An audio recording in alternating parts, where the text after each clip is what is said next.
ओम शांति। 6 अप्रैल 2025 की अव्यक्त बाप दादा की रिवाइज मुरली है ये 15 दिसंबर 2004 की। बाबा हम बच्चों को हर समय हर कर्म करते बेफिक्र बादशाह के स्वरूप में देख रहे हैं।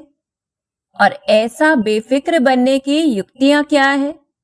पहला तो रूहानी फकुर रहे, दूसरा स्व पर राज्य अधिकारी होकर रहे, तीसरा पवित्रता की धारणा हो, चौथा मेरे को तेरे में जितना परिवर्तन करते जाएंगे तो बेफिक्र हो जाएंगे। फिर कैसे पता चले कि हमारी स्थिति बेफिक्र है? तो उसकी पहली निशानी है लाइट का ताज हमारे ऊपर रहता है, नहीं तो बोझ की टोकरी रहती है। दूसरी निशानी है हम सदा स्वयं सर्व प्राप्तियों से भरपूर संतुष्ट रहकर दूसरों को भी संतुष्ट कर पाएंगे। फिर तीसरी निशानी क्या है? कभी भी माया के दास अर्थात उदास नहीं हो सकते। तो ऐसे बाबा हमें प्रेरित कर रहे हैं कि हम स्वयं की स्थिति को चेक करें, और सिर्फ चेक नहीं बल्कि चेंज करें, क्योंकि समय की रफ्तार तेजी से जा रही है और बहुत काल का अभ्यास चाहिए। तो सिर्फ चलना नहीं है बल्कि उड़ना है उमंग उत्साह हिम्मत के पंखों से, जिसमें हमारा एक कदम तो बाप की मदद के 1000 कदम रहेंगे।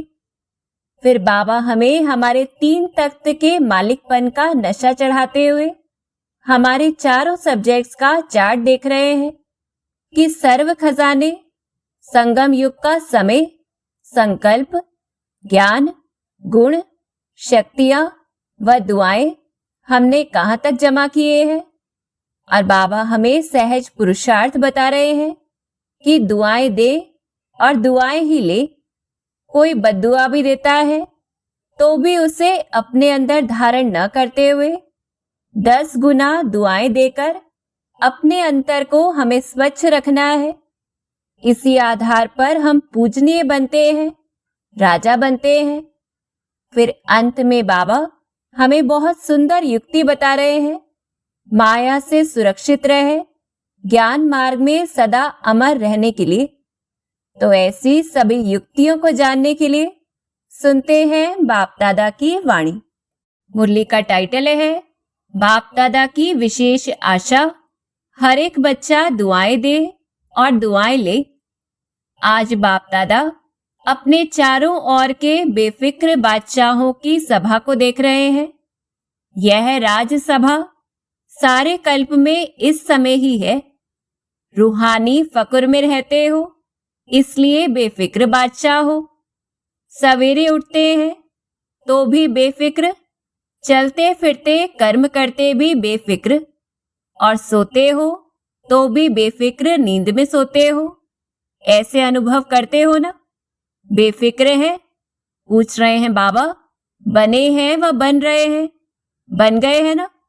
बेफिक्र और बादशाह हो, स्वराज्य अधिकारी, इन कर्म इंद्रियों के ऊपर राज्य करने वाले बेफिक्र बादशाह हो अर्थात स्वराज्य अधिकारी हो।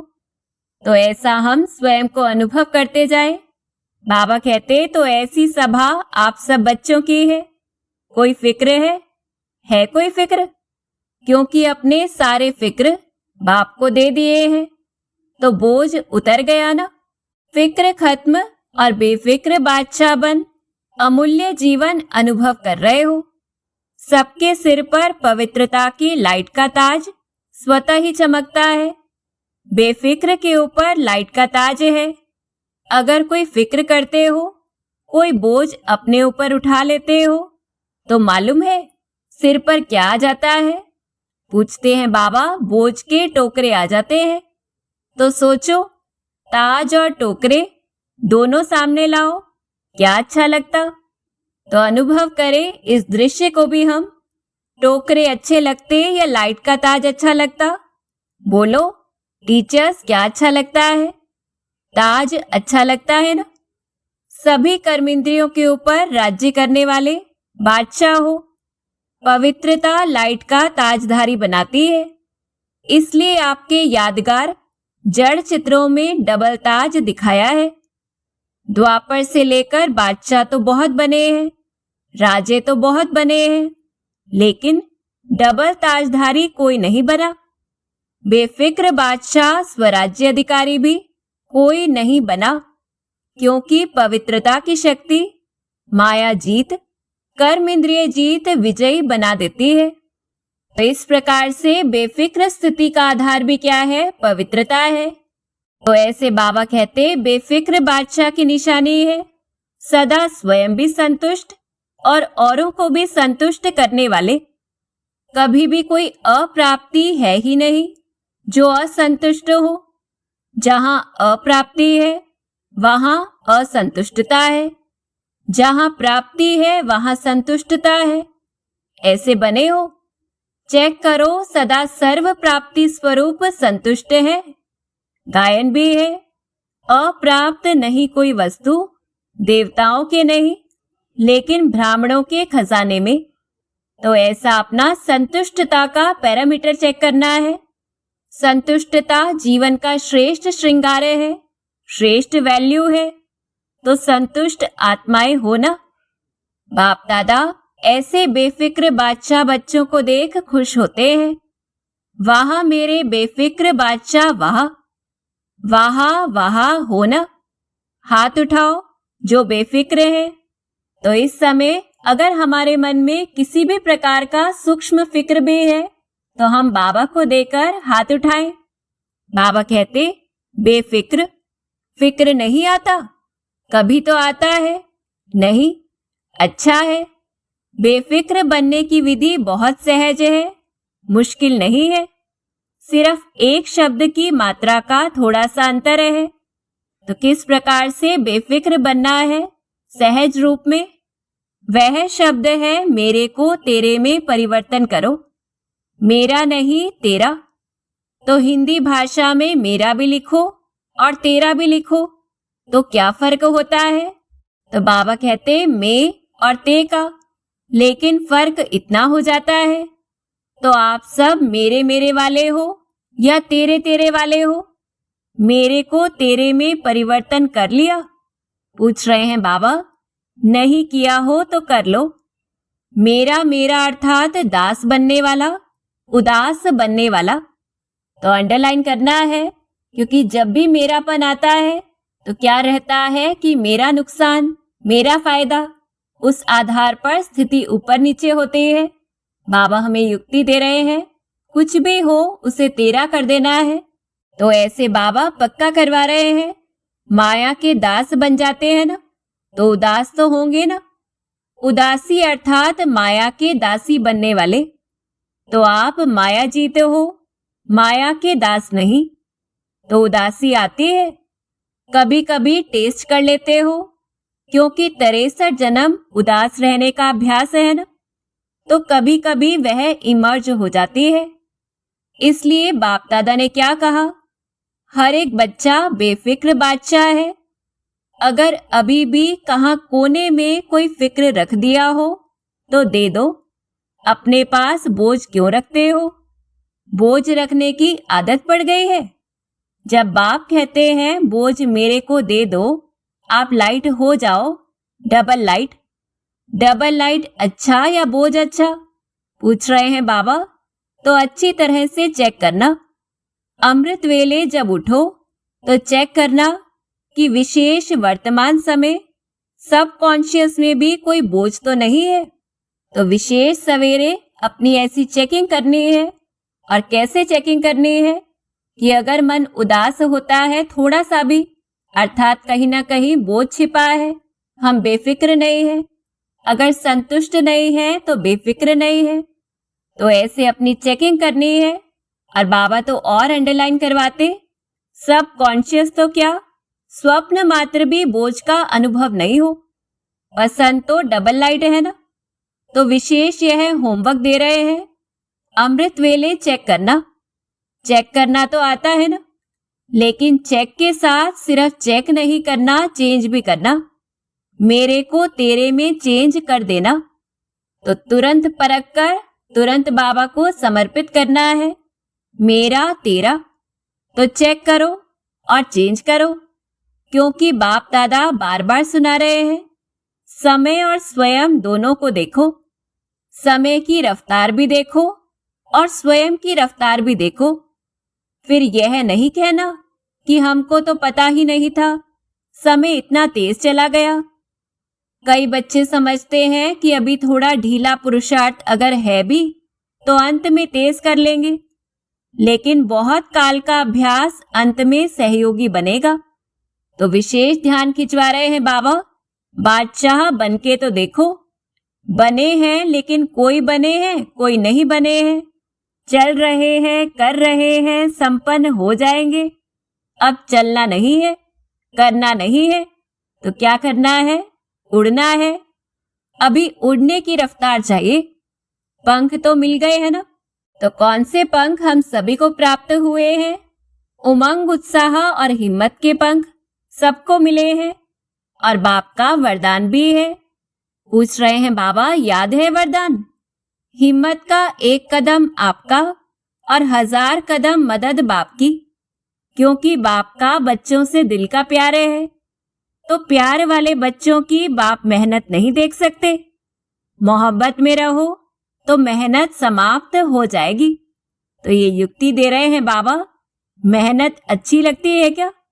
थक तो गए हो, 63 जन्म भटकते भटकते मेहनत करते थक गए थे, और बाप ने अपनी मोहब्बत से भटकने के बजाय 3 तख्त के मालिक बना दिया। 3 तख्त जानते हो? पूछ रहे हैं बाबा, जानते क्या हो, लेकिन तख्त निवासी हो। अकाल तख्त निवासी भी हो, बाप दादा के दिल तख्त नशीन भी हो, और भविष्य विश्व राज्य के तख्त नशीन भी हो। तो बाप दादा सभी बच्चों को तख्त नशीन देख रहे हैं। तो ऐसे तीनों तख्त पर हमें सदा विराजमान रहना है। बाबा कहते, ऐसा परमात्मा दिल तख्त सारे कल्प में अनुभव नहीं कर सकेंगे। क्या समझते हैं पांडव? बादशाह है, हाथ उठा रहे हैं। तो हम सभी भी हाथ उठाएं और बाबा पक्का करा रहे हैं, तख्त नहीं छोड़ना। देह भान में आए अर्थात मिट्टी में आ गए। यह देह मिट्टी है, तख्त नशीन बने तो बादशाह बने। बाप दादा सभी बच्चों के पुरुषार्थ का चार्ट चेक करते हैं। 4 ही सब्जेक्ट में कौन कौन कहां तक पहुंचा है। तो बाप दादा ने हर एक बच्चे का चार्ट चेक किया कि बाप दादा ने जो भी खजाने दिए हैं वह सर्व खजाने कहां तक जमा किए हैं। तो जमा का खाता चेक किया, क्योंकि खजाने बाप ने सबको एक जैसे एक जितना दिया है, कोई को कम कोई को ज्यादा नहीं दिया है। तो पूछ रहे हैं बाबा, खजाने जमा होने की निशानी क्या है? खजाने का तो मालूम ही है ना, सबसे बड़ा खजाना है श्रेष्ठ संकल्प का खजाना।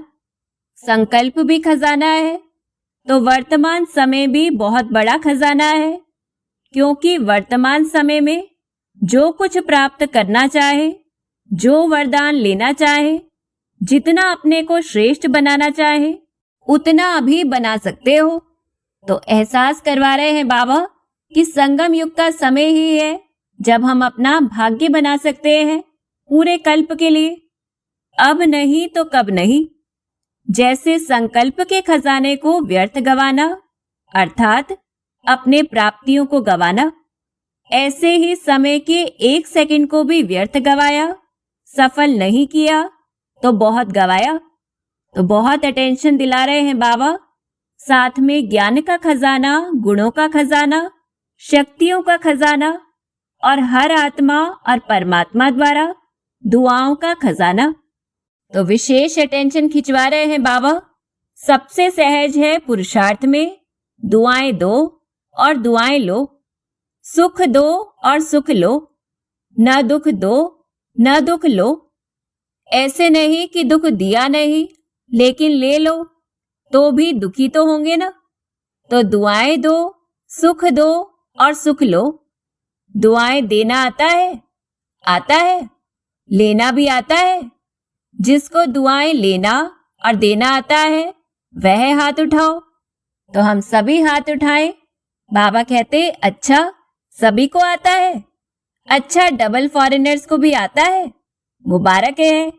देने आता है, लेने आता है तो मुबारक है। क्योंकि लेना किस प्रकार से है? कोई हमें कुछ भी दे, हमें उसे संकल्प के रूप से परिवर्तन करना है और उसमें सुख का अनुभव करना है। सभी को मुबारक है। अगर लेने भी आता और देने भी आता, फिर और चाहिए क्या? दुआएं लेते जाओ, दुआएं देते जाओ, संपन्न हो जाएंगे। कोई बद्दुआ देवे तो क्या करेंगे? लेंगे। बद्दुआ आपको देता है तो आप क्या करेंगे? लेंगे। अगर बद्दुआ मानो ले लिया तो आपके अंदर स्वच्छता रही? पूछ रहे हैं बाबा। तो यह भी पवित्रता की सूक्ष्मता है, इसलिए बाबा अटेंशन खिंचवा रहे हैं। बद्दुआ तो खराब चीजें है ना। आपने ले ली, अपने अंदर स्वीकार कर ली, तो आपका अंतर स्वच्छ तो नहीं रहा ना। तो किस प्रकार से स्वीकार करते हैं कि किसी ने कुछ भी कहा कि आप ऐसे हैं, और हम मान लेते हैं कि हम तो ऐसे हैं और फिर दुखी होते हैं। तो ऐसे स्वीकार नहीं करना है, अपने स्वमान की स्मृति में रहना है। स्वयं को भी दुआ देनी है तो अन्य आत्माओं को भी। ऐसे बाबा हमें युक्ति दे रहे हैं ताकि हमारा अंदर स्वच्छ रहे। इसलिए बाबा कहते, अगर जरा भी डिफेक्ट रहा तो परफेक्ट नहीं बन सकते। अगर खराब चीज कोई देवे तो क्या आप ले लेंगे? कोई बहुत सुंदर फल हो लेकिन आपको खराब हुआ दे देवे, फल तो बढ़िया है, फिर ले लेंगे? नहीं लेंगे ना। कि कहेंगे अच्छा तो है, चलो दिया है तो ले ले। कभी भी कोई बद्दुआ दे तो आप मन के अंदर धारण नहीं करो। समझ में आता है यह बद्दुआ है, लेकिन बद्दुआ अंदर धारण नहीं करो, नहीं तो डिफेक्ट हो जाएगा। क्योंकि जितना हम उसका अंदर में चिंतन करेंगे उतना ही और ज्यादा कमजोर होंगे। इसलिए बाबा हमें पक्का करवा रहे हैं। तो अभी यह वर्ष, अभी थोड़े दिन पड़े हैं पुराने वर्ष में, क्योंकि यह वाणी तो दिसंबर में चली थी। ऐसे बाबा कह रहे हैं, लेकिन अपने दिल में दृढ़ संकल्प करो।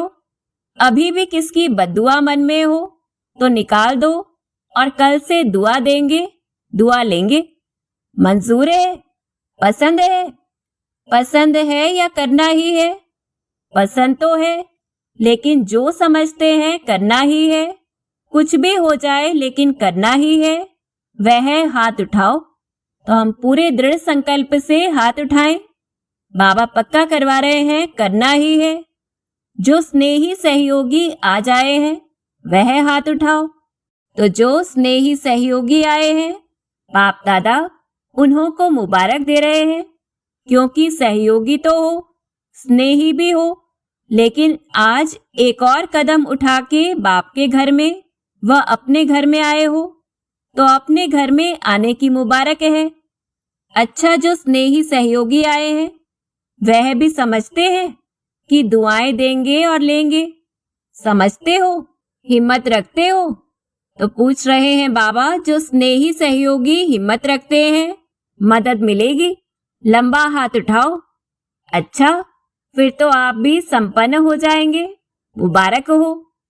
अच्छा, जो गॉडली स्टूडेंट रेगुलर हैं, चाहे ब्राह्मण जीवन में बाप दादा से मिलने पहली बारी आए हैं, लेकिन अपने को ब्राह्मण समझते हैं, रेगुलर स्टूडेंट समझते हैं, वह अगर समझते हैं कि करना ही है, वह हाथ उठाओ। दुआ देंगे, दुआ लेंगे, करेंगे। टीचर्स उठा रहे हैं, यह कैबिन वाले नहीं उठा रहे हैं। यह समझते हैं हम तो देते ही हैं। तो फिर से अंडरलाइन करवा रहे हैं बाबा, अभी करना ही है। कुछ भी हो जाए हिम्मत रखो, दृढ़ संकल्प रखो। अगर मानो कभी बद्दुआ का प्रभाव पड़ भी जावे ना, तो 10 गुना दुआएं ज्यादा दे करके उसको खत्म कर देना। तो ये युक्ति दे रहे हैं बाबा, एक बद्दुआ के प्रभाव को 10 गुना दुआएं देके हल्का कर देना, फिर हिम्मत आ जाएगी। नुकसान तो अपने को होता है ना, दूसरा तो बद्दुआ देके चला गया, लेकिन जिसने बद्दुआ संभाली, दुखी कौन होता है? लेने वाला या देने वाला? देने वाला भी होता है, लेकिन लेने वाला ज्यादा होता है। देने वाला तो अलबेला होता है, क्योंकि देने वाला तो अलबेलेपन में कहकर चला जाता है। लेने वाला बार बार उसको चिंतन करता है, दुखी होता है। इसलिए बाबा अटेंशन खिंचवाते आज बाप दादा अपने दिल की विशेष आशा सुना रहे हैं। बाप दादा की सभी बच्चों के प्रति, एक एक बच्चे के प्रति, चाहे देश चाहे विदेश में है, चाहे सहयोगी है, क्योंकि सहयोगियों को भी परिचय तो मिला है ना। तो जब परिचय मिला है तो परिचय से प्राप्ति तो करनी चाहिए ना। तो बाप दादा की यही आशा है कि हर बच्चा दुआएं देता रहे।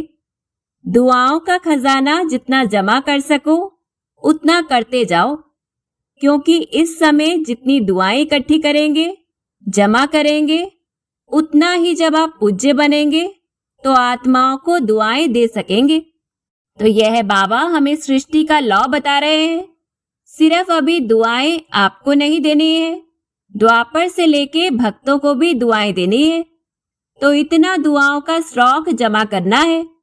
राजा बच्चे हो ना, बाप दादा हर एक बच्चे को राजा बच्चा देखते हैं, कम नहीं।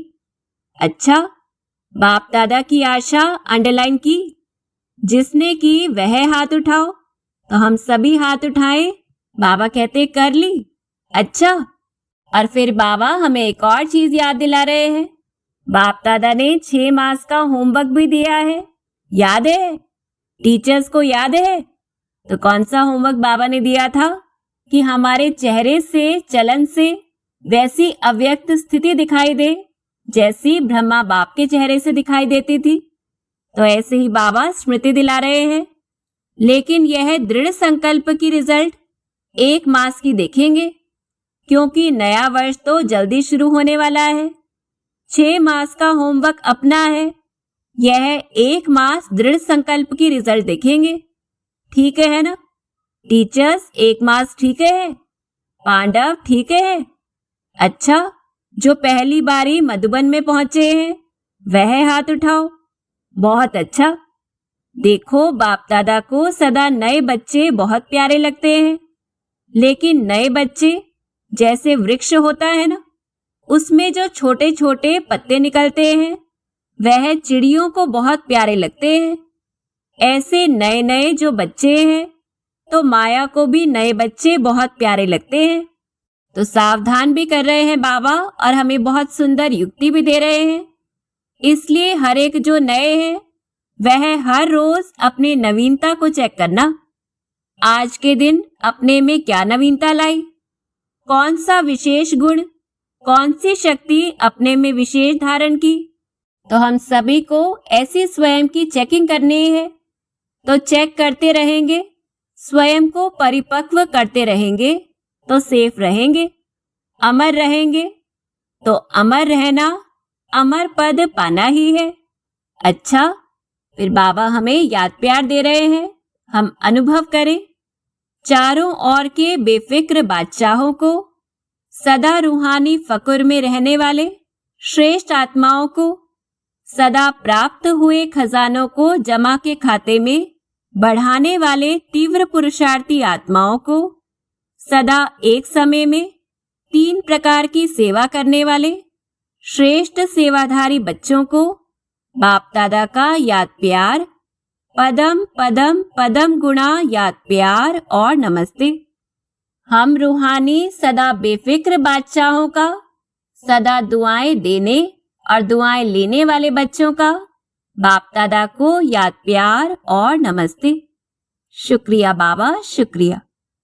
तो इसी रूहानी फकुर के साथ हम बाप दादा का वरदानी हाथ अनुभव करें और वरदान भी ले लें। सर्व शक्तियों को ऑर्डर प्रमाण अपना सहयोगी बनाने वाले प्रकृति जीत भव।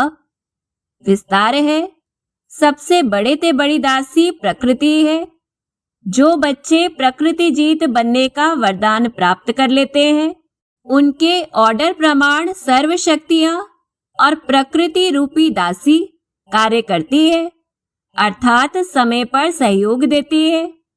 लेकिन यदि प्रकृति जीत बनने के बजाय अलबेलेपन की नींद में, वह अल्पकाल की प्राप्ति के नशे में, वह व्यर्थ संकल्पों के नाच में मस्त होकर अपना समय गंवाते हो, तो शक्तियां ऑर्डर पर कार्य नहीं कर सकती। इसलिए चेक करो कि पहले मुख्य संकल्प शक्ति, निर्णय शक्ति और संस्कार की शक्ति तीनों ही ऑर्डर में है। तो ऐसी अपनी सूक्ष्म चेकिंग करनी है कि हमारी सूक्ष्म कर्मेंद्रियां, मन, बुद्धि और संस्कार वह हमारे ऑर्डर में है। फिर स्लोगन है, बाप दादा के गुण गाते रहो तो स्वयं भी गुण मूर्त बन जाएंगे। तो जैसी स्मृति होगी वैसी ही स्वयं की स्थिति होगी। फिर अव्यक्त इशारे हैं, कंबाइंड रूप की स्मृति से सदा विजयी बनो। कंबाइंड सेवा के बिना सफलता असंभव है। ऐसा नहीं कि जाओ सेवा करने और लौटो तो कहो माया आ गई, मूड ऑफ हो गया, डिस्टर्ब हो गए। इसलिए अंडरलाइन करो, सेवा में सफलता या सेवा में वृद्धि का साधन है स्व की सेवा और सर्व की कंबाइंड सेवा। तो बाहर से सेवा करते हुए भी अपनी स्थिति के ऊपर अटेंशन देना है। ऐसे स्व की सेवा के साथ सर्व की सेवा करनी है। अच्छा, ओम शांति।